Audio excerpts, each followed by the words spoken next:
Hi there, so it finished 1-0 to us today, beating PSV. Your thoughts on the game? It's a very classic Arsenal European score. So 1-0 to the Arsenal, took a George Graham led Arsenal team all the way to the Cup triumph in 1994. So I'll take that good omen. It was a bit flat. I think the 6 o'clock kickoffs are massively misguided. So UEFA talk about prioritising the fans, they've been about respect. It doesn't ring true in reality. The only reason this happened at 6 o'clock is because UEFA have a protocol of having standalone European games without any other matches taking place alongside it. It's ridiculous. This should have been an 8 o'clock game, 7:45, 6 o'clock is stupid. I think it fed into quite a subdued energy first 20-30 minutes on the pitch and certainly in the stands.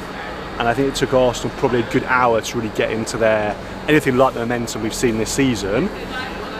Credit for Arsenal for digging out a win. Lovely taken goal, beautiful touch and half volley. And I think echoing some of the kind of positive feedback from the Leeds game, when you win without playing particularly well, that's a hallmark of an outstanding team.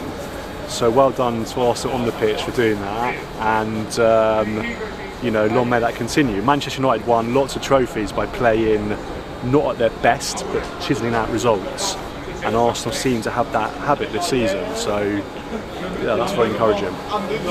Yeah, it's really important to be able to win when you're not playing at your best, and sometimes you need some luck. We saw that against Leeds, so let's hope we can up the performances, but when we're not playing at our best, continue to get the wins. Today, we were very dominant though, so didn't really see much of PSV. It seemed like they came very defensive.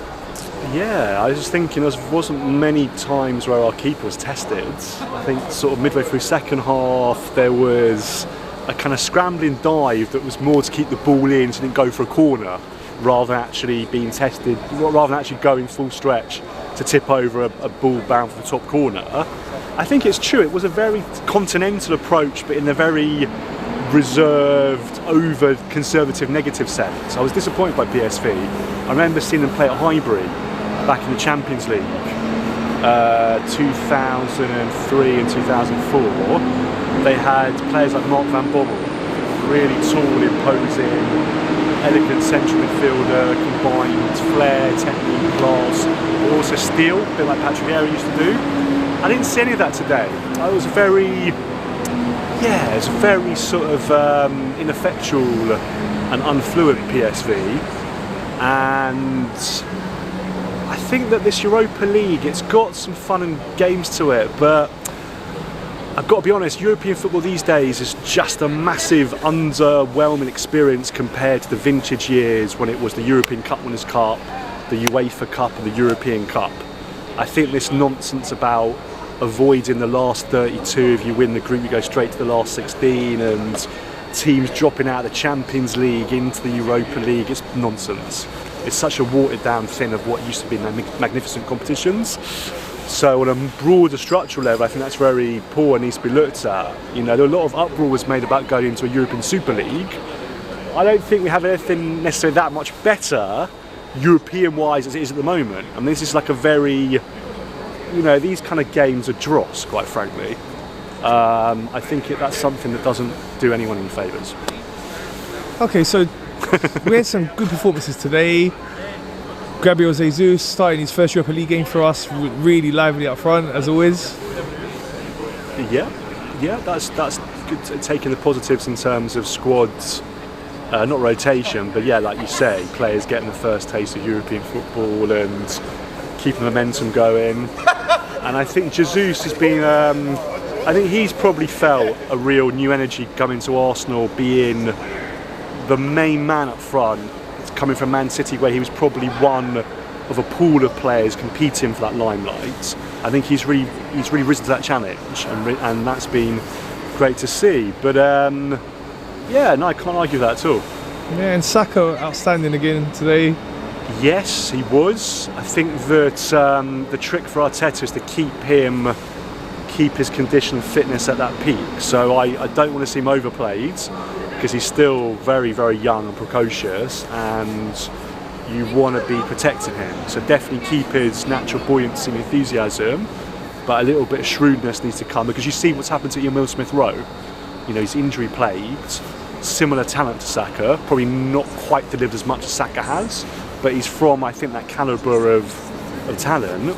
And you know, he tragically is looking a bit handcuffed by the injuries. That's the word, that's the phrase. But yeah. Okay, and Granit Xhaka took the goal really well. He's been outstanding this season. He has. I think credit to him, because he showed a lot of spirit and character to come back from being booed off the pitch at the substitution at Crystal Palace at home in 2019.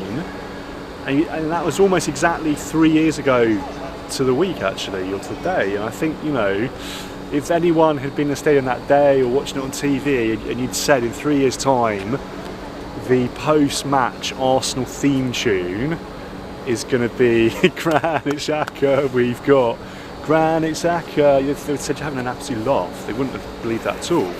So it shows his character. It shows his character, and fair play for him doing that. Yeah, so got the win in the Europa League, top, 5 points clear. We'll hopefully seal top spot over the next game. We've got them away next week. If not, we've still got that last game against Zurich as well. So it's looking good for us to get top spot. Back to the Premier League now on Sunday. It's been a great start for us. 9 wins out of 10, top of the league, 4 points clear. Still early days, but 10 games is a good sample size. And next up is Southampton. So first I wanted to ask you your thoughts on the Southampton game. Yeah, it's been a tricky venue and a tricky fixture for Arsenal over the years. So we've come unstuck there quite a few times.